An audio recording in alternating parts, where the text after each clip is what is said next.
Banten adalah salah satu provinsi yang kaya akan cagar budaya. Di sekitar Banten lama saja sudah banyak sekali peninggalan sejarah. Artinya, pada zaman dulu Banten memiliki peradaban yang sangat maju. Pertama kali saya melihat bangunan Surosoan, Masjid Agung Banten, Benteng Spelwis, dan cagar budaya lain di sekitarnya, saya kaget bukan kepalang. Bisa dikatakan takjub. Hampir semua peninggalan sejarah yang ada di Banten saya jelajahi, karena memang tepat sekali saya masuk jurusan sejarah. Saya akan cerita sedikit mengenai pengalaman saya mengunjungi cagar budaya. Kebetulan sekali di jurusan saya ada 3 kali pelatihan penelitian, katakanlah ospek jurusan. Pertama, pedas, pengenalan dunia sejarah. Saya dikenalkan dengan Museum Negeri Banten yang pernah menjadi kantor gubernur. Saya juga diperkenalkan dengan Masjid Kuno Kaujon dan peninggalan Hindu-Buddha di Banten Girang. Sungguh kaya akan cagar budaya Banten ini. Lanjut ke PPSTD, pelatihan penelitian sejarah tingkat dasar. Saya dikirim ke Banten Lama. Kami dibagi menjadi beberapa kelompok dan wajib keliling untuk mendapatkan informasi cagar budaya. Semuanya saya kunjungi, termasuk Masjid Kenari dan Kasunyutan. Akan tetapi, hanya di PPSTM saja, bukan dari bagian cagar budaya, tapi itu semua adalah peninggalan sejarah, semisal sumur bor yang ada di Lempoyang Tanara. Pengalaman itu sungguh tidak bisa dilupakan, bagi mengakar di dalam ingatan. Lalu, apa kaitannya dengan judul cagar budaya sebagai awal mengenal literasi sejarah? Begini, di Indonesia khususnya, mayoritas masyarakat kurang begitu suka dengan membaca. Jika dipaksa untuk mengetahui cagar budaya lewat membaca, maka akan menimbulkan ngantuk, stres. Jika anak sekolah atau masyarakat yang ingin tahu tentang sejarah, maka berkunjunglah ke tempatnya. Itu lebih baik dan pengalamannya tidak akan pernah hilang. Sangat mendidik. Lalu siapa yang memberikan penjelasan sejarah cagar budaya tersebut? Tentu saja mahasiswa sejarah. Mengapa saya menjawab demikian? Karena pada semester 5 kemarin, pihak jurusan Sejarah Peradaban Islam UIN Sultan Maulana Hasanuddin Banten bekerja sama dengan BPCB Banten agar mahasiswa sejarah magang di Museum Situs Kepurbakalaan Banten Lama. Jika magang di Museum Situs Kepurbakalaan Banten Lama saja bisa, tentu saja magang di cagar budaya lainnya juga bisa, sekedar untuk merawat atau memperkenalkan kepada masyarakat bahwa peninggalan sejarah sangatlah penting untuk dijaga bersama-sama. Namun sangat disayangkan sekali, sekarang sedang mengalami musibah besar yaitu COVID-19. Artinya, menerapkan magang di masing-masing cagar budaya sangatlah tidak bisa.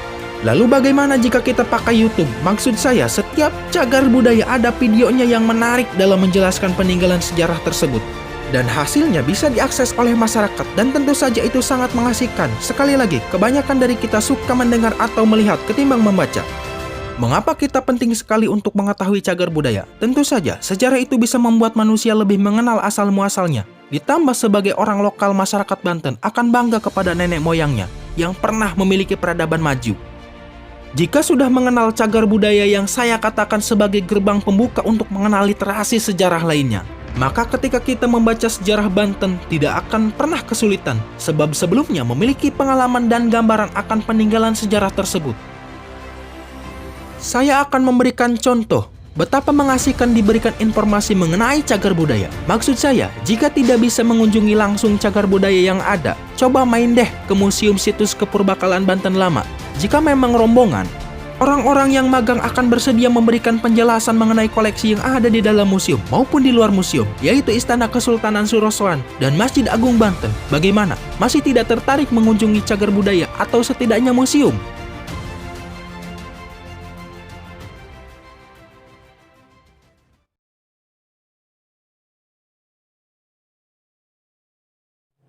Halo, Assalamualaikum warahmatullahi wabarakatuh. Perkenalkan, nama saya Saifur Rahman. Saya mahasiswa semester 6 mau ke-7 nih. Saya mau sedikit berbagi pengalaman mengenai tentang saya dengan cagar budaya itu sendiri. Baik, saya sudah jelaskan bahwa saya dari semester 1 sudah diperkenalkan oleh jurusan mengenai tentang cagar budaya, yaitu kami suruh penelitian mengenai cagar budaya yang ada di Banten khususnya. Dan saya menjelajahi hampir itu semua, tapi tidak semua juga sih. Hampir semua yang ada di Banten, daftar-daftarnya. Baik, jadi mengenal cagar budaya itu bagi saya, kita mengenal jati diri kita sendiri, yaitu sebagai orang Banten. Karena artinya masyarakat Banten itu harus bangga, sebab nenek moyangnya dulu memiliki peradaban yang sangat maju. Baik, langsung saja kepada intinya, yaitu mengenai cerita saya dengan cagar budaya itu sendiri. Jadi saya juga pernah magang di Museum Situs Kepurbakalaan Banten Lama, ini berkat jurusan Sejarah Peradaban Islam dan bekerjasama dengan BPCB Banten. Sangat menambah wawasan saya, kemudian saya bisa mempraktekkan itu semua ketika ada teman saya dari luar kota ingin mengetahui sejarah Banten itu seperti apa, maka saya akan ajak ke Museum Situs Purbakala Banten Lama itu sendiri. Jadi awalnya saya hanya melihat-lihat saja, yaitu dari semester 1 saya hanya bisa menyimak, belum bisa menyampaikan apa yang saya tahu tentang Surosoan misalnya, kemudian Masjid Agung dan yang ada di Museum Kepurbakalaan Banten Lama tersebut. Selama magang, saya hanya bisa menyimak. Satu hari pertama itu saya hanya bisa menyimak apa yang telah diajarkan oleh orang dari Museum Situs Kepurbakalaan Banten Lama ini. Nah, di hari kedua, saya sudah bisa sendiri menjelaskan apa saja yang ada di dalam Museum Situs Kepurbakalaan Banten Lama, kemudian juga yang ada di Istana Surosoan dan Masjid Agung. Jadi saya itu jadi targetnya cuma bagian di situ saja, tidak sampai ke Kaibon misalnya, Tasingkardi misalnya. Sebetulnya saya pengen juga mendapatkan ilmu dari penjelasan-penjelasan yang lebih mendalam lagi gitu dari para target yang ada. Dari pengalaman itu, teman-teman, saya update di status Facebook, kemudian di WA. Mungkin teman-teman saya banyak yang melihat dari luar kota. Akhirnya suatu ketika mahasiswa bidik misi mengadakan acara, yaitu lomba menulis esai untuk mahasiswa bidik misi seluruh Indonesia dari Sabang sampai Merauke. Itu ada di kampus UIN Sultan Maulana Hasanuddin Banten. Akhirnya yang terjadi adalah mereka menghubungi saya karena mereka tahu siapa saya. Saya juga bagian dari mereka.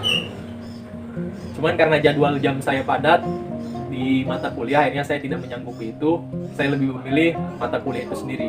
Tapi ada juga pengalaman yang saya fix untuk mencoba memberikan penjelasan kepada rombongan teman-teman saya yang ada di Bogor, yaitu rombongan satu bus itu nanti saya bagikan share fotonya. Satu bus mereka ingin mengetahui situs yang ada di Banten Lama itu sendiri. Dan mereka juga ingin ziarah ke makam Sultan Maulana Hasanuddin Banten dan sultan-sultan yang lainnya di Masjid Agung Banten. Saya perkenalkan, mereka itu dari pesantren Darul Ulum Lido, Bogor. Banyak banget, ceria dan sangat menyenangkan mungkin. Dan itu tidak akan pernah dilupakan. Nah, mengapa saya sampai mengeluarkan statement bahwa cagar budaya itu adalah proses awal kita mengenal literasi? Karena membaca itu menurut saya, kalau dianalisis untuk masyarakat Indonesia kurang begitu suka dengan membaca. Artinya mereka lebih suka berkunjung dan melihat secara langsung. Nah, ketika mereka sudah melihat secara langsung apa yang ada di dalam museum maupun di dalam situs-situs yang ada, maka mereka akan mendeskripsikan sendiri secara penglihatan yang ada.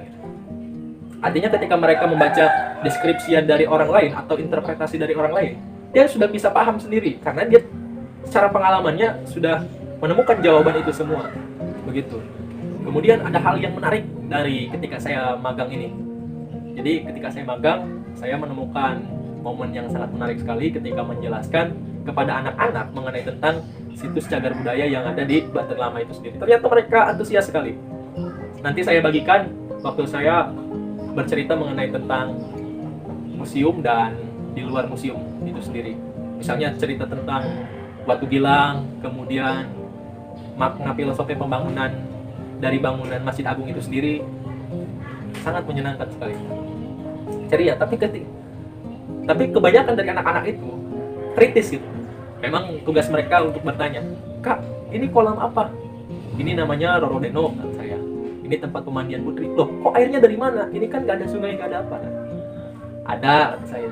"Ini dari Tasingkardi yang disalurkan ke sini melalui penyaringan, 3 kali penyaringan, yaitu ada Pangindelan." abang, pengendalan putih, dan terakhir pengendalan emas. Nah, seperti itu. Prosesnya pengendapan, kata saya. Oh, begitu ya. Jadi kepo mereka itu. Banyak bertanya mengenai tentang apa yang ada di dalam museum maupun yang ada di luar museum itu sendiri. Tapi ketika saya pertama kali gugup, sangat gugup sekali dan lumayan tidak terbiasa, banyak sekali para pengunjung ke museum tersebut terkhusus di waktu libur. Tapi saya terbantu karena ketika saya ngeblank dalam menjelaskan itu, di museum enak itu ada bacaannya sedikit gitu. Jadi saya tahu gitu, ada bacaannya sedikit. Ketika saya ngeblank melihat itu, paham lagi, lihat itu, paham lagi. Yang menjadi repot adalah ketika ada seorang anak-anak naik ke Arca Nandi. Tahu kan Arca Nandi kayak gimana? Kayak sapi. Itu ditaikin. Itu yang menjadi hal yang lucu bagi saya, tapi saya juga mencoba larang, dilarang menyentuh, kata saya, pengumuman dilarang menyentuh, tapi tetap aja ada masyarakat yang mungkin mengacuhkan peringatan tersebut, ya banyak yang nyentuh. Dan ada hal yang menarik juga, jadi pengunjung itu seharusnya pakai aja sepatunya, dan ada yang sampai buka sepatu atau buka sendal segala untuk masuk ke museum itu sendiri. Atau itu unik sekali, lucu, cerita lucu aja ya. Pengalaman saya dengan cagar budaya. Oke, mungkin itu saja mengenai cerita saya, pengalaman saya dengan cagar budaya.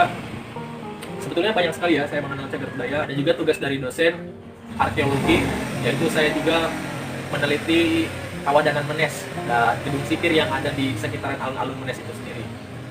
Terima kasih, cukup sekian dari saya. Wassalamualaikum warahmatullahi wabarakatuh. Bahagia di rumah, jaga kesehatan ya.